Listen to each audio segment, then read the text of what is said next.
ભાવનગરનો અલંગનો દરિયા કિનારો ship breaking yard છે અને જેને જહાજોનું સ્મશાન ગૃહ કહેવામાં આવે છે.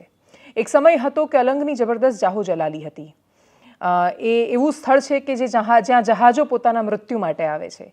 એટલે દુનિયાના વિશાળકાય વહાણોનું બનારસ છે. કાશીમાં જેમ મરણ માટે માણસ જાય એ રીતે જહાજ પોતાના અંતિમ સમયમાં અલંગ આવીને લંગારવામાં આવે અને પછી એની બેશકિંમતી ધાતુ વસ્તુ બાકીનું બધું જ કાઢવામાં આવે. અલંગ શિપ બ્રેકિંગ યાર્ડ કેટલાય સમયથી ખાસા લાંબા સમયથી મંદીમાં ચાલી રહ્યું છે. મંદીમાં ચાલવાનું સૌથી મહત્વનું કારણ એ છે કે આપણે હવે એટલા સક્ષમ દેશ બન્યા છીએ કે આપણી પાસે પર્યાવરણનો વિચાર કરવાની લક્ઝરી છે. પર્યાવરણ વિશે વિચાર કરવો એ ખરેખર લક્ઝરી છે જે દુનિયાના દરેક દેશોને હાથમાં નથી સાંપડતી. એટલે એક બાજુ તમારો વિશાળ દેશ, હજારો લાખો કરોડો માણસો ભૂખથી તડપતા હોય એ વખતે તમે નથી વિચારી શકતા કે આજથી 50 વર્ષ પછી કે 100 વર્ષ પછી હું એક નદીને નહીં જીવાડું અને મારી નદી મરી જશે કે દરિયાનું આ થશે કે જીવસૃષ્ટિનું સંતુલન ખોરવાશે તો આ પૃથ્વીનું શું થવાનું છે કે પછી મારી આવનારી પેઢીઓનું શું થશે. આવનારી પેઢીઓની ચિંતા માત્ર તમે ત્યારે કરી શકો છો જ્યારે તમારી વર્તમાન પેઢી સરખામણીએ સુરક્ષિત હોય. વર્ષો સુધી ભારતની પાસે એવી લક્ઝરી નહોતી કે એ પર્યાવરણની કલ્પના કરી શકે, અને લક્ઝરી હતી તો એ ગંભીરતા નહોતી પર્યાવરણ વિશે વિચારવાની, અથવા અહેસાસ નહોતો કે ખરેખર આપણી આસપાસ વહેતી નદીઓ છે એક દિવસ આમને મરી જવાની છે. એવી અનેક નદીઓ મૃત્યુ પામી. દરિયો પણ એ અવસ્થામાં ન જાય એના માટે એકદમ કડક નીતિ નિયમો Bhavnagar Alang ship breaking yard માટે બનાવવામાં આવ્યા. અને એટલે જ શિપ બ્રેકિંગની જે સૌથી મોટી ઇન્ડસ્ટ્રી ગુજરાતના અલંગ પાસે હતી, આખો બિઝનેસ હવે બાંગ્લાદેશ બાજુ શિફ્ટ થવા માંડ્યો. બાંગ્લાદેશમાં હવે અત્યારે શું બિઝનેસની હાલત હશે વર્તમાન સંજોગોમાં એ ખબર નથી, પણ છેલ્લે જ્યારે હું સમજી હતી અલંગ વિશે ત્યારની પરિસ્થિતિ એ હતી કે એ વખતે મંદીનો માહોલ એટલે હતો કેમ કે આખો ધંધો છે એ બાંગ્લાદેશ બાજુ શિફ્ટ થઈ ગયો. બિલકુલ એ રીતે જે રીતે કેમિકલ અને ડાયનો બિઝનેસ છે એ બાંગ્લાદેશ બાજુ શિફ્ટ થવા માંડ્યો ધીરે ધીરે, કેમ કે ત્યાં સરકાર પર્યાવરણ માટે અને બાકીના બધા નિયમો માટે એટલી કડક નથી, ત્યાં બહુ જ બધા અંકુશો નથી. આપણે ત્યાં સમસ્યા શું થાય છે કે આપણે ત્યાં ક્યાં તો એસઓપી નથી હોતી અને કાં તો હોય છે તો એનું પાલન નથી થતું, અને જો ન થાય અને કોઈ સમસ્યા સામે આવે ને એના પર પ્રશ્નો ઉઠે તો બધાને તમારે એક લાકડીએ ધોઈ નાખવાના, એક ત્રાજવે તોડી નાખવાના. અલંગથી જે વિડીયો સામે આવ્યો છે એ અતિશય ચિંતાજનક છે. જાણે બહુ જ મોટું આમ કંઈ ડામર પાથરી દીધું હોય એવું ઝેરી કેમિકલ દરિયામાં છોડવામાં આવ્યું છે અને એક આખું થર છે એ કાળું કાળું જામી ગયું છે. એ અલંગ શિપ બ્રેકિંગ યાર્ડ કે જ્યાં હું એવું કહી રહી છું કે જીપીસીબીના બહુ જ કડક નિયમો છે જેનું પાલન એમણે કરવાનું હોય છે.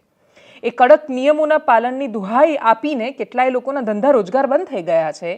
તો કઈ રીતે કોઈ વહાણ છે, કોઈ જહાજ છે, એની એટલી હિંમત થઈ કે એણે એ કેમિકલ છોડ્યું? એનો મતલબ કે આપણે ત્યાં સિસ્ટમમાં એટલા લૂપહોલ્સો રાખવામાં આવ્યા છે કે આ તો મીડિયામાં ચર્ચાનો વિષય બન્યો, બાકી ખબર નહીં આપણે દરિયાને કઈ હાલતમાં મૂક્યો હોત. અસંખ્ય માછલી મરી જાય છે.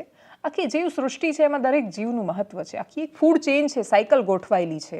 એ સાયકલમાં છેલ્લા થોડા વર્ષોથી માણસ ટોચ પર બેઠો છે. થોડા હજાર વર્ષો આગળ જઈશું તો માણસ એ સાયકલમાં ટોચ પર નહોતો, મધ્યમાં હતો. બૌદ્ધિક ક્રાંતિ પછી માણસ ત્યાં ઉપર બેઠેલો છે. પણ એ વાતને કે લાખો કરોડો વર્ષો નથી થઈ ગયા, પણ આ સૃષ્ટિ કરોડો વર્ષ પહેલા બનેલી છે. એની અંદર ફૂડ ચેઇનમાં માણસનું હજારો વર્ષોથી થોડા ઉપર અસ્તિત્વ આવ્યું છે. એનો મતલબ એ તો છે નહીં કે આપણે બધું જ વિનાશ કરી નાખીએ અને બધો જ નાશ કરી નાખીએ, કેમ કે હકીકત એ છે કે બધું નાશ કરીશું તો આપણે થોડા બચવાના છીએ. એટલે સેપિયન્સ નામની પ્રજાતિ કેટલી બચીને રહેશે એના પર આખી દુનિયામાં ડિબેટ થઈ રહી છે. અને સેપિયન્સ એટલે કે માણસ કરી શું રહ્યા છે તો કે શક્ય હોય એટલી દુનિયાની બાકીની પ્રજાતિઓનો આપણે ધરમૂળમાંથી વિનાશ કરી નાખીએ. ન રહેગા બાંસ ન બજેગી બાંસુરી. પર્યાવરણ માટે જો આપણે એટલી ગંભીરતાથી પણ ન વિચારી શકતા હોય તો પછી અલંગના શિપ બ્રેકિંગ યાર્ડના એટલા બધા જે દાવા કરવામાં આવે છે કે ત્યાં પોલ્યુશનના એટલા કડક નિયમો છે કે આખો ધંધો જે બાંગ્લાદેશ ત્યાં શિફ્ટ થઈ ગયો તો દરિયામાં ડામર શેનું ઢોળાયેલું છે. સમસ્યા એ થાય છે કે આવું કંઈ પણ સામે આવે અથવા મીડિયામાં દ્રશ્યો સામે આવે એટલે દેખાડવા માટે કાર્યવાહી થાય. એટલે રાજકોટમાં એક ટીઆરપી ગેમ ઝોનમાં સમસ્યા થઈ, પ્રશ્ન એ નહીં પૂછવાનો કે અધિકારીઓએ સહી કેવી રીતે કરી, માફી માંગે અધિકારીઓને માફી મળી જાય અને છૂટી જાય. પ્રશ્ન શું થાય, કાર્યવાહી શું થાય? બધા ગેમ ઝોન બંધ. આપણે રાખવા જ નથી ગેમ ઝોન જેથી આ થાય. જો તમારે ગેમ ઝોન રાખવા જ નથી, જો તમારા અધિકારીઓની પાસે તમારી પાસે એટલો સ્ટાફ જ નથી કે ફાયર ત્યાં જઈને ચકાસણી કરી શકે, બાકીના નીતિ નિયમો જોવાઈ શકે, તમે રિક્રુટમેન્ટ પણ નથી કરવા માંગતા, તો એને ધંધો કેમ શરૂ કરવા દો છો એ વ્યક્તિને? જે માણસ કરોડો રૂપિયાનું ઇન્વેસ્ટમેન્ટ કરીને એક બિઝનેસ શરૂ કરે છે એવું માનીને કે એ એમાંથી સમૃદ્ધિ મેળવશે અને ધનવાન થશે. એ એકલો તો ધનવાન થઈ નથી જવાનો. ગજબ ટેક્સ લઈ રહ્યા છીએ આપણે, વિકસિત દેશોની સરખામણીએ ટેક્સ લેવાઈ રહ્યો છે આપણા દેશમાં. કમાઓ સરકારને આપો, કમાઓ સરકારને આપો. એના પછી સરકાર શું આપશે? તો કે તમે જે રસ્તા પર જશો ત્યાં ટોલ ટેક્સ આપશે. એ ટોલ ટેક્સ પછી એ ખાડાવાળા રસ્તા આપશે. એ ખાડાવાળા રસ્તા પર તમારી ગાડી બમ થઈને પડી જશે ને તમે કશું જ નહીં કરી શકો. એક ત્રાજવે તોલવાની આ સિસ્ટમ જો અલંગ શિપ બ્રેકિંગ યાર્ડમાં પણ લાગુ કરવામાં આવી તો જે બચેલો થોડો ઘણો ધંધો છે એ બરબાદી તરફ જશે. એના સિવાય બીજી કોઈ શક્યતાઓ ત્યાં દેખાઈ નથી રહી. ત્યાંથી શું આવી છે પ્રતિક્રિયાઓ અને દ્રશ્યો જોઈએ. જો આ જમીન છે ને, અહીંયા કેમિકલ નથી. જો હું હાથ મારું છું ને, અહીંયા કેમિકલ નથી. આ કેટલી પોચી અને કેટલી વ્યવસ્થિત જગ્યા છે. અને અહીંયા આજે રાત્રે કેમિકલ આવ્યું હતું એ અહીંયા એટલામાં પથરાણેલું છે. હવે આ જગ્યા જુઓ, આ મારી આંગળી જુઓ, અહીંયા અહીં ખુદતે કઠણ જમીન બની જાય.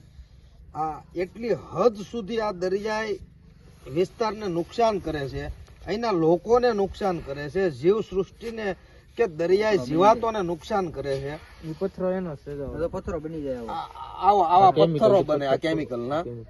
એટલી હદ સુધી આ લોકો માનવતાને નેવે મૂકી છે કે આમની સામે કોઈ અધિકારીઓ પણ કંઈ કરતા નથી અને પદાધિકારીઓ પણ કંઈ કરતા નથી. આપણે એવી આશા રાખીએ કે આ લોકોની જીવાદોરી છે આ, અને આ જીવ સૃષ્ટિ અને માનવ માટે બહુ જરૂરી, દરિયાકાંઠાની જાળવણી બહુ જરૂરી છે.